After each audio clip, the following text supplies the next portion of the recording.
Imagine yourself free. God knows that you.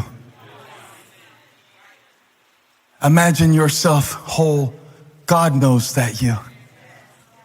Imagine yourself able to wait and be patient and not respond to every feeling that passes through your central nervous system.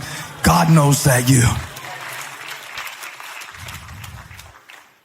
When I see myself, how God sees me, and come into alignment with the word that he spoke over me, it's new to me, but not to God. It's new to me, but not to him. One time he was calling this prophet named Jeremiah, and the prophet Jeremiah was full of excuses, just like you, just like me. I met this fellow last year on Elevation Nights named Brendan Burchard. He does a great group for growth online. Look him up. And he was saying these 3 things that we say to ourselves all the time, and I identified with every single one of them. You ready? This is the excuse that you use to do you at the lower level. 1, you say, I don't know how. 2, I don't have it. 3, I'm not like them. Let's break it down. Number 1, I don't know how. How many of you had a challenge in 2022 and you excused yourself from embracing it, that God was calling you higher, but you didn't go because you didn't know how? Raise your hand. My hand was the first one up, and the rest of y'all are hypocrites because you either didn't listen or you just want to lie about it. I don't know how to do that. I don't know how. Second one, I don't have that. Raise your hand if you made that last year. I don't have that. Yeah. You could say that about money, time, energy, health, education. What else? Y'all probably got some that I hadn't thought of. Y'all are way more dysfunctional than me. Give me some material here. No, I promise you that's not true. That's very sarcastic. What is it? What is it? All right, so I don't know how to... What? I don't know how to resist it?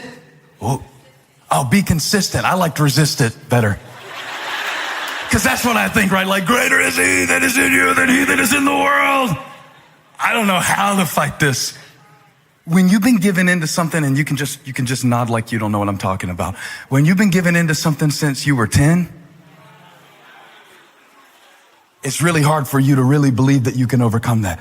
And listen, you don't have to admit that struck a chord, what I just said. Just do you. Pretend like you don't struggle with that. You're such an angel, and I respect you and admire you. I don't know how to resist. I don't know how to be consistent. I don't know how. Well, for me, when I started my workouts, this is so corny, I put a chart on my wall where I could put stars every time I worked out. Because I thought that would reinforce the behavior.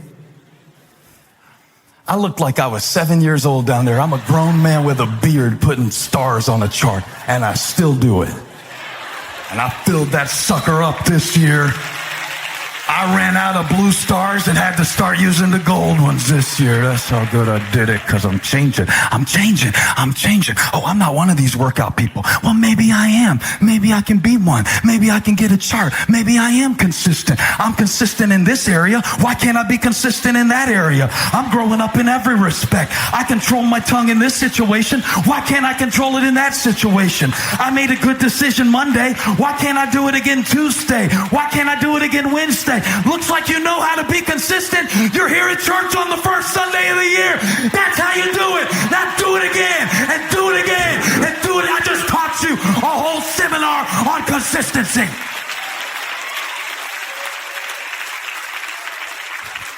That wasn't true. You know how to be consistent. You know how to do it.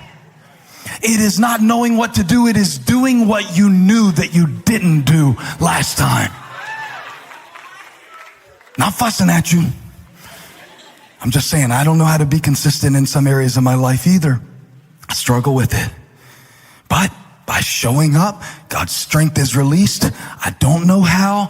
I don't have it. I don't have that intellectual ability. I can't do that like that. Don't you think I felt like that trying to teach each of my kids about sports? I don't know how to teach you how to do this. I got to like the basic level in all the sports that I played and nothing beyond that. So if you get good, I'm done. All right? Well, I don't know how, but I know how to support you. I know how to show up. I know how to demonstrate in my area of competency what you need to demonstrate, the discipline you need to demonstrate in your area of competency and giftedness and calling. So I do know how. And if I don't know how and I need to do it, I'll learn. I'll look it up on YouTube. I could look up anything. I'll ask a friend. I got a lot of smart friends. And then the biggest one of all, the biggest lie of all, I'm not like them. Man, they have a good marriage because their parents had a good marriage. I can't do that. My parents, my dad wasn't around. I'm not like those people who grew up there. They know how to deal with money because they grew up around money. I don't know how to deal with money. They know how to pray because they grew up in church. I don't know all these Bible stories. Some of you are here for the first Sunday of this year, and the whole time you've been here, you've been feeling like, I don't fit in. I don't know these words. I don't know these songs. Why are people standing up and sitting down and standing up and sitting down and standing up and sitting down? And how long does this sermon last anyway? Not like these church people. Oh, we are all corrupted. Go with them in the parking lot. You might catch them cussing before they even get off the church property if I preach long enough and let the traffic get backed up. Don't let anybody intimidate you, make you insecure, because you just got to grow into what God gave you. We're all struggling.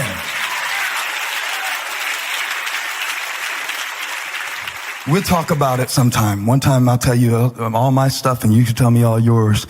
And then we'll cry and get all over it. And then we will say, okay, that's where we're starting. That's not where we're staying.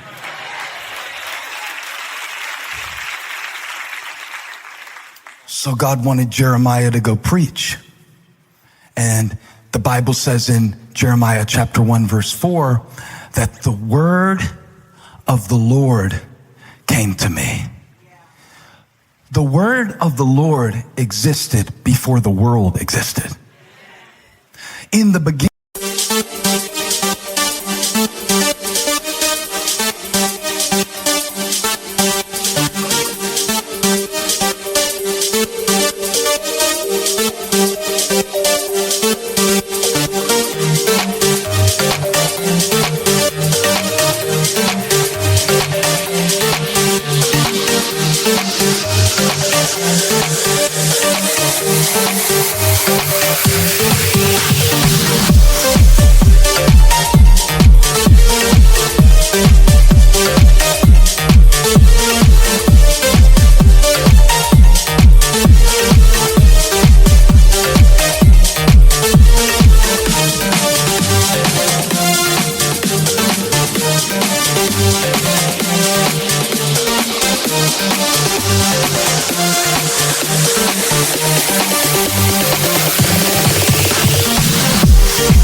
was the Word. You know, the book of Genesis says, in the beginning, God. The book of John says, in the beginning was the Word. And the Word was with God. And the Word was God. So when Jeremiah says, the word of the Lord came to me, it wasn't just advice that he got. It wasn't just an instruction that he got. It wasn't just something he thought he would try for his New Year's goal. It was God himself showing up and saying, Jeremiah, I've given you an assignment. There are invaders coming from the north, and I want you to preach to my people and warn them and instruct them and do it through your tears. And there's going to be crying involved, and there's going to be challenges involved, and there's going to be self-doubt involved. But he said, before you were born, Before I formed you in the womb, I knew you. Before this world got a hold of you, before depression set in and put you in the bed, before you got in this state, this emergency situation that you don't know how you're going to get out of, before you were molested, before you were abused, before you were left, before any of that happened to you, before the mistake, before the failure, before the dumb idea, before the addiction gripped you, put it back up. God said, I knew you. He knew you. He knew you'd be in trouble. He knew you'd be 36 and single. He knew you'd be struggling. He knew you'd be sad. He knew you'd be melancholy. He knew you'd need a job. He knew you'd be behind financially. He knew they'd walk away. He knew you. You didn't know it. God knew it. You didn't see it coming. He saw it coming. He said, I know the plans I have for you.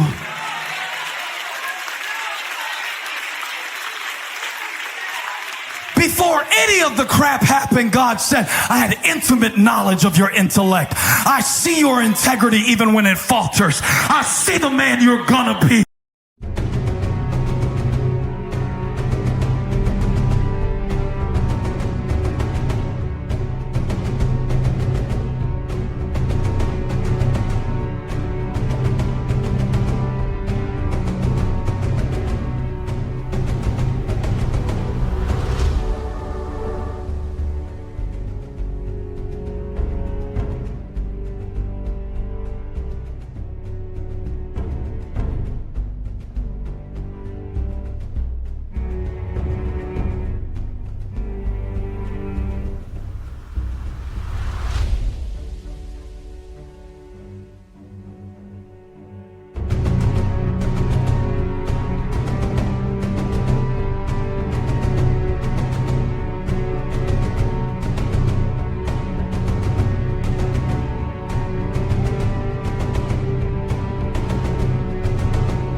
If you don't leave and walk away, I see if you submit to the process how strong you're going to be. I see the testimony you're going to be telling your kids 10 years from now, talking about here's what God did in our home.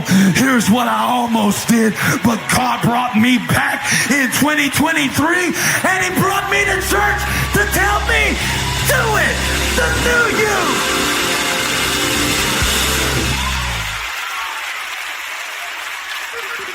I knew you.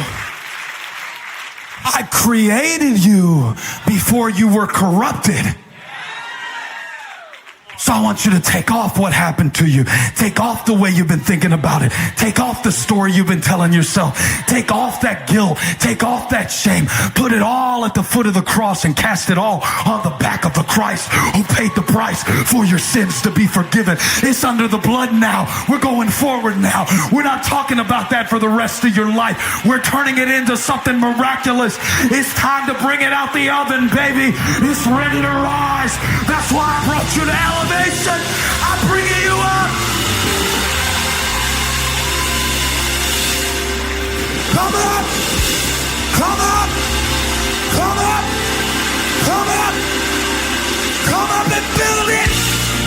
Come up and establish it. Come up and start it. Come up and change it.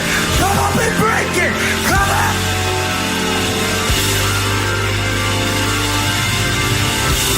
Do it, do it, do it, do it, do it.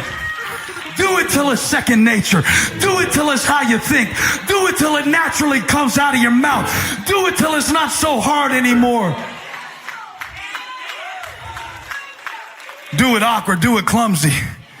Do it over, do it over. Sorry, I messed that up. Let me try again. Do it. Do it. Do the new you. The one God knew. The one that people don't always see. Hey, thanks for stopping by my YouTube channel. I hope you were blessed today. If you were, share this with somebody. Like and subscribe and leave me a comment. Let me know where you're watching from, what we can pray for you about. Hope to see you back here again really soon.